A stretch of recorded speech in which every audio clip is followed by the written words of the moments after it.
Hey, what's up, good people? David Taub here, co-founder of NextLevelGuitar.com. I got a cool sounding, kind of different arpeggio for you today to show you. Check it out. Right? What that is a 7 sus4 arpeggio. I played it in the key of G. G7 sus4.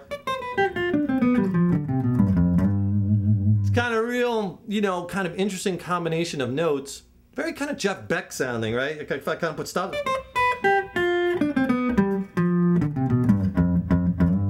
I played it in G, descending. I'll show you how to do it in any key, and then I'll lay down a little rhythm and show you some licks over the top of it. So the intervals that we're playing are 1 or root, your 3rd, your 4th, which is a great note to add, your 5th, and your flat 7 or your dominant 7th. So the two really hip notes in there are that sus4, the 4th, and the flat 7th. So if I play it in G, we're playing the G, which is the 1, the root, the B, which is the 3rd, your C, which is your 4th, your D, which is your 5th, and then your F note. That's your flat 7th. Right? So there's that F. That's that key note. So it sounds great. This 7 sus4 arpeggio sounds great over dominant chords, especially 7th or 7 sus4 chords or 9th chord, something with that flat 7 in there. You blast this over. Okay. So here's the G7 sus4 arpeggio.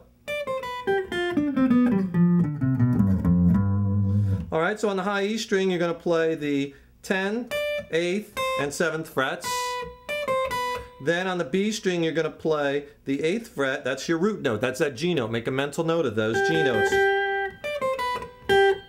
Then slide back a whole step with that 2nd finger to the 6th fret on the B string.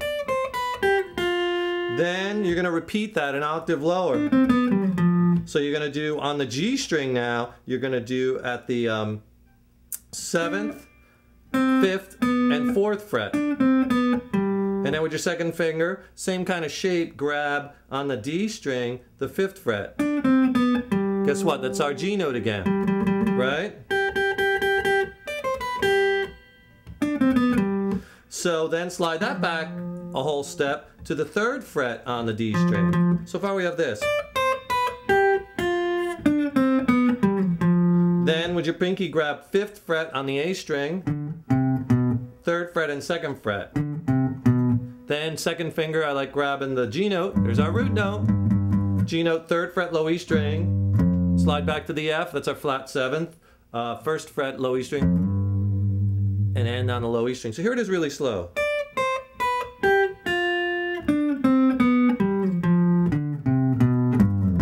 You know, to find that in another key, remember, it sounds great descending. So all you do is just, that 2nd finger tells you the root note. Always know your root notes. In this instance, we have a G here. You have a G here? G here. 3 octaves. So let's say we wanted to play this in the key of A. A7 sus4. Find the A note on the B string with that 2nd finger, which is at the 10th fret. And play the exact same, you know, shape, same intervals. Right? Except all I'm doing is I'm moving it up a whole step. So I kind of know where I'm at by finding this on the B string by your root notes. Always kind of know where your root notes are. A cool lick I was playing, or you'll hear me play, something like that, where I'm kind of combining this G major arpeggio with that 7 sus4. You know, the F note, that's your flat 7, the key of G, right? And the C note, that's that 4, that's at sus4, flat 7th. That kind of gives a lot of flavor. That's a cool lick. And the G major, it's like a piece of a G major arpeggio. Right? I'm not playing the whole thing. I kind of play this top part. See, and then I slide to that C note. So play the top part. But when you get your 1st finger on that D note, on the G string, 7th fret, slide that back to that C note. 5th fret on the G string.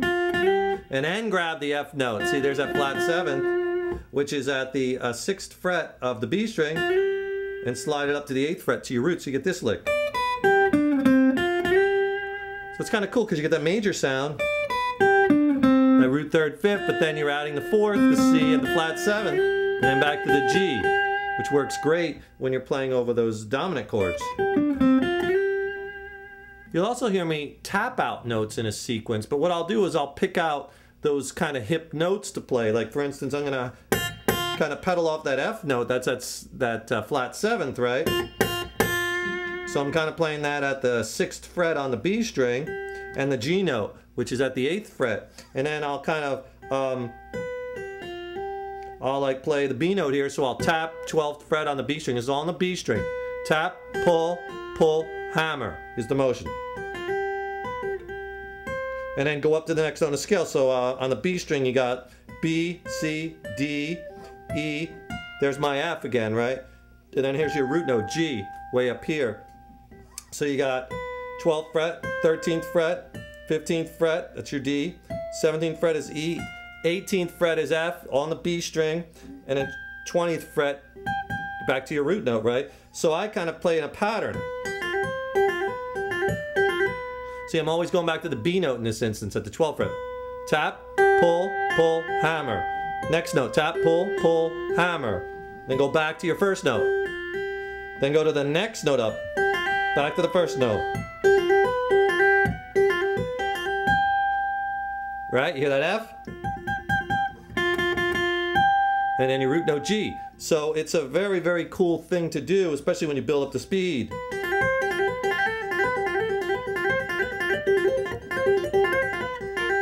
can kind of do any of them in there.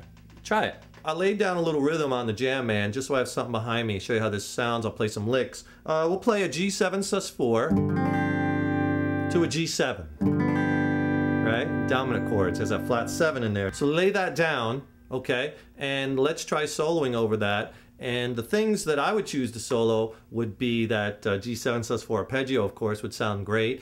And I would also use a lot of G mixolydian, because both those chords have that F note in there, that flat 7. So G mixolydian would be the note of choice. If you don't know G mixolydian, it's the same as C major. Instead of having an F sharp like a G major scale, it has an F that it flats that F sharp, making it an F natural. So G mixolydian, same as C major. Just play all your C major scales, but just focus on that G notes, and it's G mixolydian, and also that G 7 sus4 arpeggio. Or you could use G major pentatonic, because there's no 7th in major pentatonic. G major pentatonic is the same as E minor pentatonic, so you could play all your E minor pentatonic scales, right, relative major and minor, focus on the G notes. You could add that sus4, that C, because there's no 4th and no 7th. Major pentatonic is 1, 2, 3, 5, 6 are the intervals. It leaves out the 4th. In this instance, G will leave out the C, and it'll also leave out that 7th. So you could use G major pentatonic, but you're not going to have that F note in there, and that F note's a really hip note. So I would choose G mixolydian, C major, focus on all the G notes, and that G7 sus4 arpeggio. Lay that progression down and practice. You know, it's so important to practice using jam tracks to really work your phrasing and your rhythm and your timing within your soloing. If you don't have any jam tracks, you know, we have 2 Jam Tracks Plus series where you get 10 audio tracks, killer tracks. I recorded them in a studio. They sound awesome. 10 killer tracks, and comes with a 56-page book on soloing and scales and all kinds of things, a PDF book. It's a great package. I have one of those. I have a Rock Jam Tracks Plus and a Blues Jam Tracks Plus. Each one has 10 audio tracks, 2 different packages, but it's a great deal. Check those out. I'll put the links right below here if you want to check those out. And be sure to go to our website at nextlevelguitar.com, where we have over 850 lessons and growing. If you like stuff like this, we have all kinds of lead guitar lessons with arpeggios and modal playing and pentatonics, minor, major, aeolian, natural minor, you know, all the modes, tapping, all kinds of great stuff, rock, blues, there's all kinds of different genres, surf, you know, we kind of mix it up. So check out that website. In fact, give it a test ride. There's a 3-day free pass on the homepage. I'm David Taub. Thanks for tuning in, and I'm going to play us out. Listen for that arpeggio, and we'll see you next time. Rock on.